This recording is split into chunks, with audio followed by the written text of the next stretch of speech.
fenêtre sur l'emploi pour parler formation professionnelle à travers les universités d'hiver. Ça se passera à Cannes le 25 et 27 janvier prochain.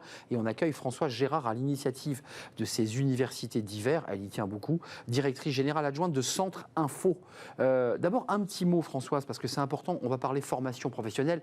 Je crois que quand on est journaliste, c'est le sujet le plus complexe à appréhender. C'est une tuyauterie très enchevêtrée. Centre Info, c'est quoi? C'est une plateforme de connaissances et d'accès à la connaissance sur la formation, c'est ça d'abord?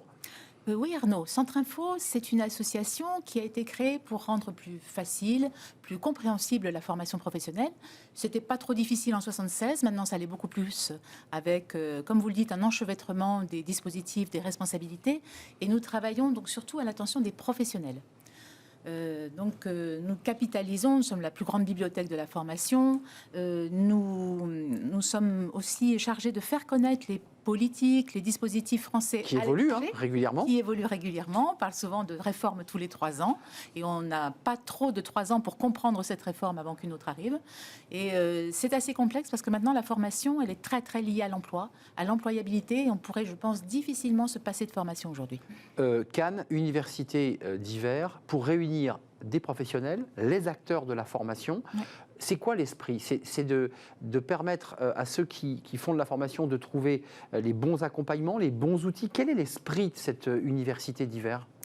Alors, l'esprit de cette université d'hiver, qui revient tous les 2 ans, parfois tous les ans quand on a des réformes, c'est effectivement de répondre aux difficultés que peuvent connaître les professionnels par rapport à cette complexité du dispositif. Relations État-région, CPF, France Compétences, enfin tous ces mots-là qui sont un peu abscons. Oui, parce que on pense souvent formateur quand on parle de formation.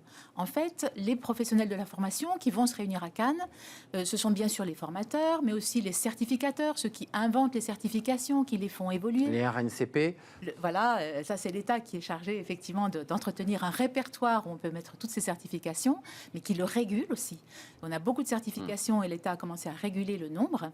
Mais ce sont aussi des décideurs, ceux qui fixent les règles, c'est-à-dire les régions, l'État, les partenaires sociaux. Ce sont bien sûr les DRH et responsables de formation en entreprise. Vous savez qu'en France, en fait, c'est complexe parce qu'il y a une obligation pour chaque employeur de contribuer à la formation de ses salariés, publics, privés. Donc, il y a cette complexité. Et puis, il y a aussi la formation des demandeurs d'emploi, qui est prise en charge par la région. Donc, vous voyez qu'en réalité, il y a une grande complexité. Et l'esprit de l'université, c'est de réunir toutes ces personnes qui ont un énorme besoin de se parler, pour partager, pour comprendre comment... Partage d'expérience, de difficultés parfois. Exactement. Un mot quand même, de parce coopération, que... Et de coopération, c'est important, évidemment. Un mot quand même sur ces demandeurs d'emploi. Il y a la réforme Pôle emploi France Travail.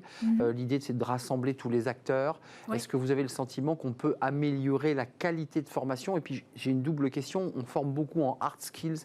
Et aujourd'hui, les chefs d'entreprise, les DRH qui viennent sur ce plateau nous disent « Mais non, la technique va changer régulièrement. Il faut former aux compétences soft skills. » Est-ce que ça, c'est l'évolution? Je répondrai en 2 temps. Je pense que la réforme de France Travail, elle n'est pas encore aboutie. Non. Gestation. Elle est en gestation. Elle est en ce moment en réflexion au niveau du ministère du Travail. Donc, on en saura plus d'ici quelques temps. Mettons de côté le dossier France Travail, mais sur la question de l'évolution de ce qu'on donne comme contenu de formation. Est-ce qu'il faut rester sur les hard skills ou est-ce que là, tous les acteurs qui seront présents vous disent il faut aussi améliorer les soft skills, c'est-à-dire le comportemental, l'attitude? Vous avez raison. En fait, et ça rejoint finalement je dirais l'intitulé, l'objectif de notre université d'hiver 2023 qui travaillera sur les transitions pour les compétences 2030. C'est réussir ensemble les transitions.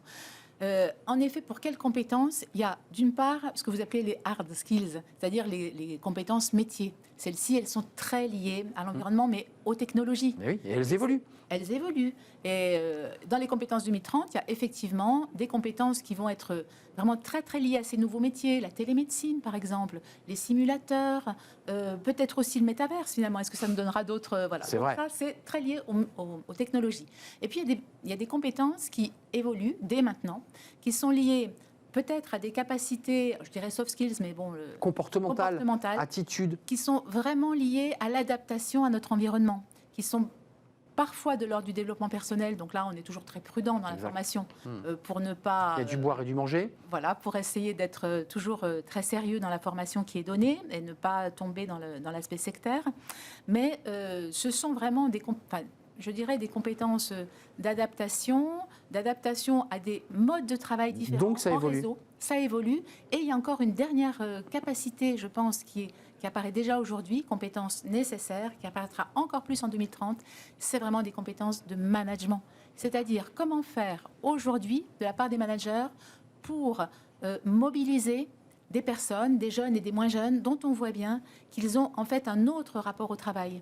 Donc, je ne sais pas si je l'appelle soft skills, mais ça sera un vrai défi qui s'ouvre aujourd'hui de management. Le défi, et ce sont ces universités d'hiver pour que l'ensemble de la chaîne de formation, on ne parle pas que des formateurs, mais de tous les acteurs de la formation, mais ils vont se rencontrer à Cannes, à votre initiative, à l'initiative de Centre Info. Merci Françoise Gérard d'être venue nous rendre visite, directrice générale adjointe de Centre Info, pour nous éclairer sur ces enjeux de formation. Et Dieu sait si c'est important, évidemment, de bien former les collaborateurs. Merci à vous, merci de nous avoir rejoints sur ce plateau, merci à vous qui nous regardez. Merci pour votre fidélité, merci à toute l'équipe, à Angèle pour la réalisation aujourd'hui, merci à Saïd pour le son, merci à Nicolas Juchat bien entendu, et merci à Laure Hélène pour l'accueil invité. Merci à vous encore une fois, et je serai là demain. Bye bye.